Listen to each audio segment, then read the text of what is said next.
仲要唱俾我隔離嗰位女同學聽，係咩歌啊？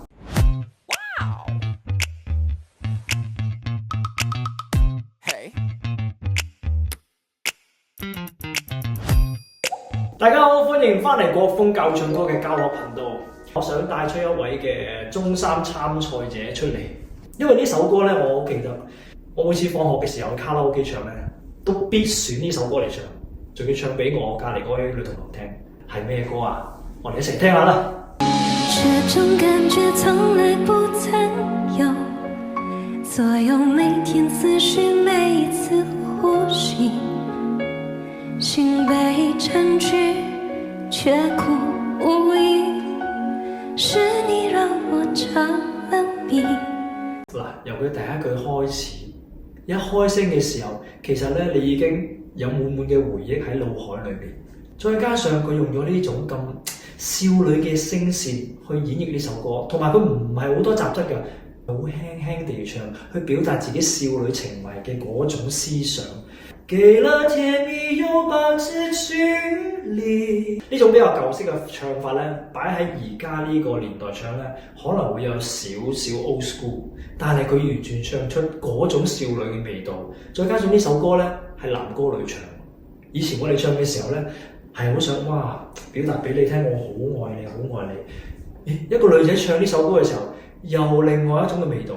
給了甜蜜又把字距離，而你瀟灑來去玩愛情遊戲，我一天天失去勇氣，偏偏難留難忘記。聽到啊，嗰個修飾修得好好，偏偏難留難忘記。我哋唔好用力去唱呢一句，你諗下，哇，嗰種嘅 feel 係咪走晒出嚟啊？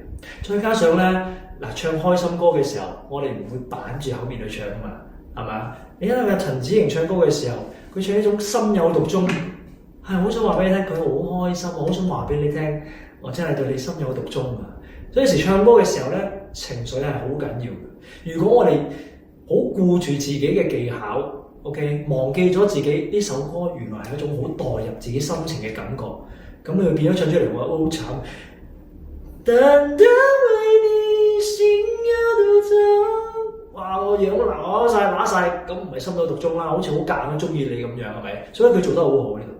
單單為你心有獨鍾，因為愛過才知情多濃，濃得發痛在心中，痛卻是感動。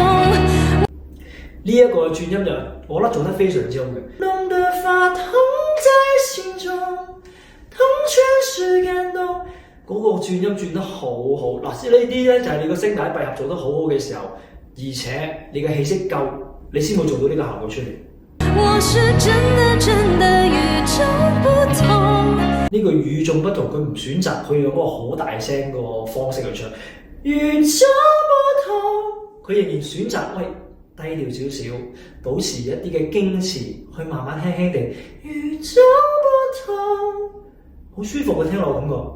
真正為你心有多重，因為有你世界變不同，像我太傻在夢中，換來的猜中，只為相信我自己能永遠對你心獨鍾。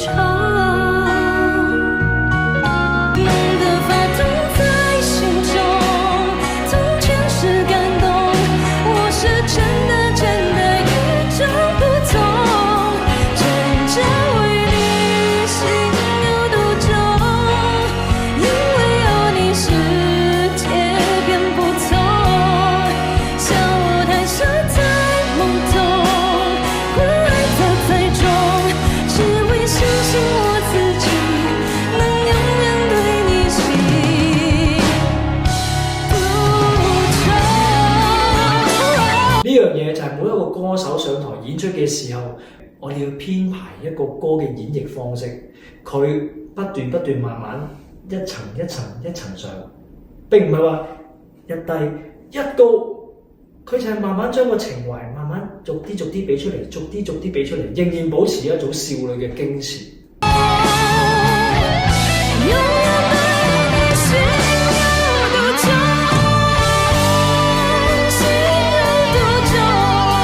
呢個就係我想講，佢一定係佢有自己嘅主見，先至可以有呢個編排出嚟，呢個編曲。原裝版本嘅《心愛獨鍾》係冇呢一種嘅狀態噶嘛，佢就將呢種嘅狀態加落去喺呢度，變咗另一個層次，去到另一個階段，俾大家睇到另一個畫面，而唔係跟住原著去跟住唱 cover 咁樣唱。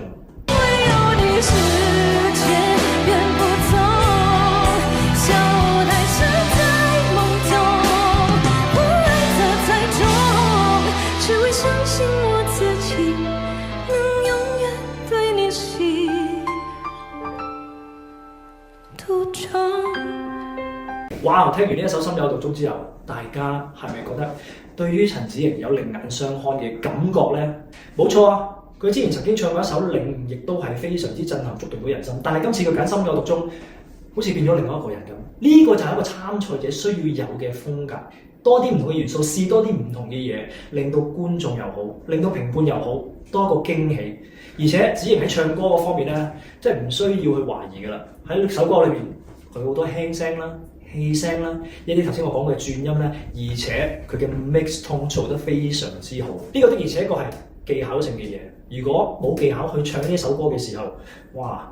我唔敢想像會變成啲乜嘢出嚟。所以就話啦，無論高音好、混音好、真音都好，我哋聲帶拍一定要做得好。如果一漏氣嘅時候，嗰啲聲唔要得㗎啦。嗱，喺度想講一樣嘢，就係如果你係中三嘅粉絲，我希望藉住呢個片段可以話俾大家聽，希望你叫你哋支持嘅參賽者加油，俾多啲唔同嘅嘢俾我哋睇，咁我哋先有更加多嘅視頻去做一個教學㗎嘛。所以你哋喺度加油，去到最後呢個階段唔好放棄，堅持，一定要有自己嘅主見，千祈唔好俾自己後悔，盡量享受喺舞台上每一分每一秒，加油！睇完咯喎，記得訂閱我哋 VMA 嘅 YouTube channel， 同埋記得點讚。誰都可發光，梗係揀呢個地方啦。